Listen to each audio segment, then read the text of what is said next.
সবাইকে আসসালামু আলাইকুম। এবং বিভিন্ন শিক্ষা প্রতিষ্ঠান, বড় বড় শিক্ষা প্রতিষ্ঠান থেকে আমাদের মাধ্যম দিয়ে বর্তমান সরকারের দৃষ্টি জুবায়েরপন্থী এবং সাদপন্থীর মধ্যে যে বিশৃঙ্খলা তৈরি হচ্ছে, ইদানিং অনাকাঙ্ক্ষিত ঘটনাগুলো ঘটছে, এই ঘটনার পিছনে আমরা এটা বিশ্বাস করি যে বৈষম্য দায়ী। এই বৈষম্যের কারণে অনাকাঙ্ক্ষিত ঘটনাগুলো ঘটছে। এই বৈষম্য যাতে দূর হয়, এই বৈষম্য দূর করে শান্তি শৃঙ্খলা বজায় হয়, ফিরে আসে, এই ভিত্তিতে এটাই আমাদের উদ্দেশ্য। আর আমরা চাই যে এই বৈষম্য দূর করে আমাদের সরকার, বর্তমান সরকার, বৈষম্য বিরোধী সরকার, উনি সরাসরি হস্তক্ষেপ করে 250-টিরও বেশি ডিজাইন অপশন নিয়ে ওয়ালটন স্মার্ট ফ্রিজ, বোঝে আপনার প্রয়োজন।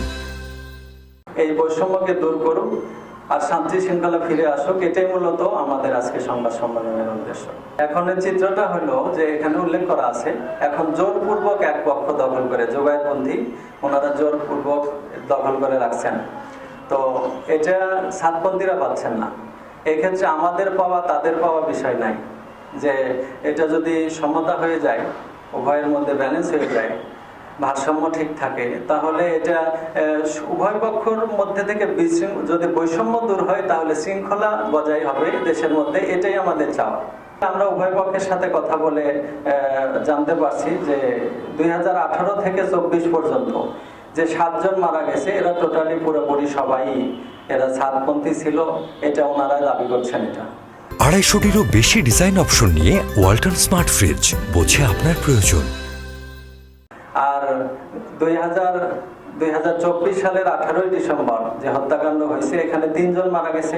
এই 3 জন মারা গেছে, এখানে তাদের সন্তানরা বিবৃতি প্রদান করছে যে আমার আব্বা সাদপন্থী ছিলেন, ওনাদের সাথে মেহনত করতেন, এগুলো আছে।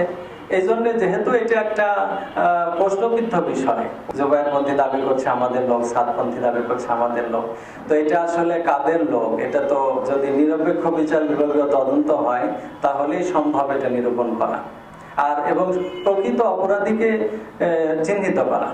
আমরা চাই যারা অপরাধী, সে যেই হোক না কেন, জুবায়েরপন্থী হোক এবং সাদপন্থী হোক এবং আমি হই না কেন, যেই হোক, সে যেন শাস্তির আওতায় আসে।